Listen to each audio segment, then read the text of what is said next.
¿Recuerdan la historia de las gemelas cualitativa y cuantitativa? Aquellas hermanas paradigmas de la investigación científica que emplean procesos cuidadosos, sistemáticos y empíricos en la búsqueda de conocimientos. Pues existe un método de investigación social que estudia de manera sistemática la cultura de diversos grupos humanos, la etnografía. La historia del trabajo de campo etnográfico se asocia, en antropología, al estudio de culturas exóticas y en sociología, a segmentos marginales de la propia sociedad. Desde el siglo XV, con la expansión imperial europea y la invención de la imprenta, la novedad de distintas formas de vida humanas, circulaban libros que consumían las sociedades de sabios de las metrópolis europeas y los núcleos de gente culta en las colonias y nuevas naciones.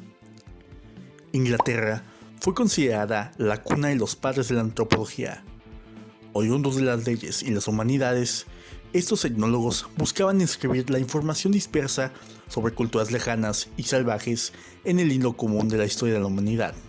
Para fundamentar sus teorías, ambos necesitaban grandes cantidades de información y artefactos que exponían en los museos. A esta etapa la llamaremos los prolegómenos.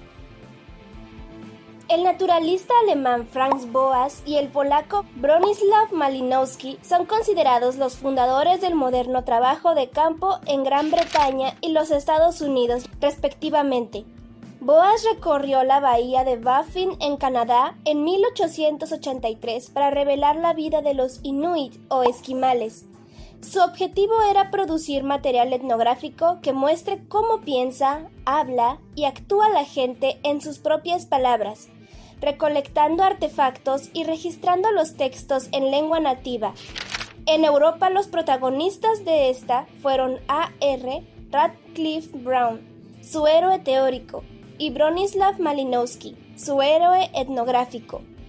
Debido a su nacionalidad, era polaco, Malinowski era técnicamente un enemigo del Reino Unido. Para su resguardo, se sugirió su permanencia en Oceanía. Este virtual confinamiento se convirtió en el modelo del trabajo de campo. Las estadías de Malinowski en Melanesia datan de septiembre de 1914 a marzo de 1915, junio 1915 a mayo 1916 y octubre 1917 a octubre 1918, coincidiendo con la primera conflagración. El resultado de este prolongado trabajo fue una serie de detalladas descripciones de la vida de los melanesios habitantes de los archipiélagos de Nueva Guinea Oriental. Desde los tiempos de Boas, la recolección de datos se hacía sin intermediarios, de modo que la premisa de Malinowski no se vivió como una gran novedad en los Estados Unidos. Esta orientación obedecía, además, a la naturaleza pragmática de la vida norteamericana en el siglo XIX, ya que la antropología era considerada como una ciencia y no como un apéndice de la tradición literaria. Margaret Mead hizo su trabajo de campo fuera del territorio continental norteamericano, en Samoa Polinesia. Criticaba a sus colegas norteamericanos por recolectar solo textos de boca de algunos informantes individuales o clave, en vez de registrar el flujo de la vida diaria. Pero en los Estados Unidos, el trabajo de campo etnográfico se desarrolló fuertemente en el Departamento de Sociología de la Universidad de Chicago, por iniciativa del periodista Robert A. Park y el sociólogo W. Thomas, en 1930. Una vez conociendo la historia de etnografía, hablaremos sobre su interpretación en la técnica. Según el positivismo, la ciencia es una, procede según la lógica del experimento, y su patrón es la medición o cuantificación de variables para identificar relaciones. El investigador busca establecer leyes universales para explicar hechos particulares. El observador ensaya una aproximación neutral a su objetivo de estudio, de modo que la teoría resultante se someta a la verificación posterior de otros investigadores. Esto es, la teoría debe ser confirmada o falseada. El naturalismo se ha pretendido como una alternativa epistemológica. La ciencia social accede a una realidad preinterpretada por los sujetos, en vez de extremar la objetividad externa con respecto al campo. Los naturalistas proponen la fusión del investigador con los sujetos de estudio. transformándolo en uno más que aprende la lógica de la vida social como la hacen sus miembros. Para Harold Garfinkel, el fundador de la etnometodología, el mundo social no se reproduce por las normas internalizadas como sugería Talcott Parsons, sino en situaciones de interacción donde los actores, lejos de ser meros reproductores de leyes preestablecidas que operan en todo tiempo y lugar, son activos ejecutores y productores de la sociedad a la que pertenecen.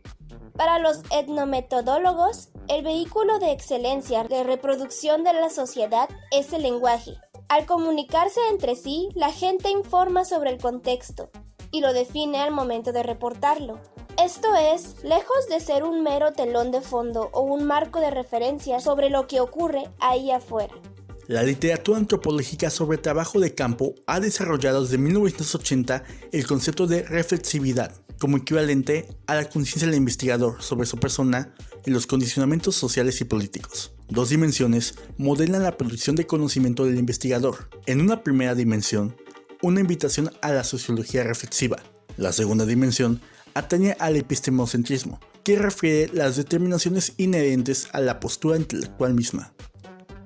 ¿Sabías que, para llevar a cabo un trabajo de campo etnográfico, que nuestro investigador adopte un método conocido como observación participante, el cual consiste precisamente en la inespecificidad de las actividades que comprende, residir con la población y conversar, bailar, cocinar, entre otras cosas? La participación pone el énfasis en la experiencia vivida por el investigador, apuntando su objetivo a estar dentro de la sociedad estudiada.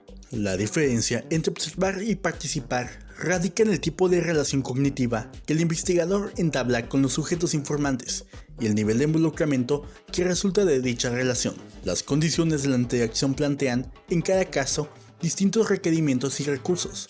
Los roles de participante-observador y observador-participante son combinaciones sutiles de observación y participación. Y ahora te pregunto, una vez sabiendo todo esto, ¿te gustaría realizar un trabajo etnográfico?